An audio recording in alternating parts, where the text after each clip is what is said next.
منابع مختلف خبر میدهند که احمد مسعود رهبر جبهه مقاومت ملی افغانستان اخیراً در مسکو با رهبران بلندپایه حرکت تندرو طالبان که از ماه آگوست سال 2021 قدرت را در افغانستان به دست خود گرفتند ملاقات کرده است. جبهه مقاومت ملی تا کنون این خبرها را رسما تصدیق یا رد نکرده است، ولی اگر آنها واقعیت داشته باشند پس این نخستین مذاکرات روبروی احمد مسعود با رهبران بلندپایه طالبان بعد گزارش‌های قبلا نشر شده درباره مذاکرات بی‌نتیجه او و اسماعیل خان با امیر خان متقی وزیر خارجه طالبان در ایران خواهد بود. سنگر تیجی یک پایگاه خبری مربوط به گروه‌های ضد طالبان در تاجیکستان تأسیس داده شده است خبر داد که منابع سنگر در روسیه سفر احمد مسعود به این کشور و ملاقاتش با هیئت تحت رهبری مولا یعقوب وزیر دفاع طالبان را تایید کردند. مولا یعقوب فرزند مولا عمر اساسگذار حرکت طالبان است. سنگر می‌افزاید که در محور مذاکرات ها در روسیه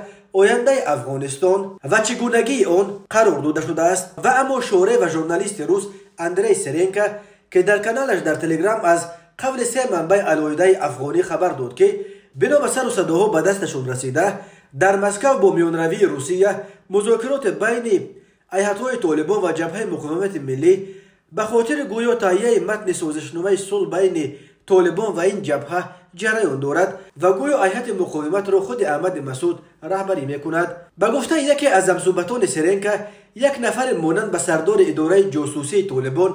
عبدالواسق دیده شده است. در همین حال تلویزیون اومو با تکیه به منبع‌های نزدیک به احمد مسعود خبر داده است که او روز سه‌شنبه هفته گذشته یعنی 15 نوامبر برای گفتگو با منصبداران روسیه بنا به اطلاع منبع‌های اومو از این قبل نمایندگان چند کشور از جمله نماینده ویژه قطر در امور افغانستان مطلق بن مجید کهدانی 2 مرتبه برای دیدار با احمد مسعود به تاجیکستان آمده است. قطر در برابر پاکستان از کشورهای اساسی حامی طالبان به شمار می رود، ولی وقتهای آخر مناسبت‌های قطر و پاکستان با طالبان دچار تنش شده است. این منبع‌ها همچنین از گفتگوها میان احمد مسعود و نمایندگان هند و ایران در تاجیکستان خبر داده گفتند که آنها با احمد مسعود مسائل مربوط به مذاکرات برای تأسیس یک حکومت نو در افغانستان را بررسی کردند. محتوای این گزارش تیوی امور را رادیو آزادی نشر کرده است. جنگجویان طالبان ماه آگوست سال 2021 در پیشروی خروج نیروهای ائتلاف تحت فرمان امریکا و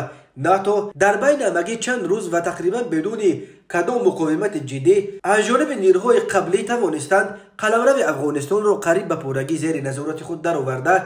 رژیم قبلی خود را به نام امارت اسلامی افغانستان برقرار کنند. تا حال رژیم نو طالبان اعتراف بین المللی به دست نآورده است.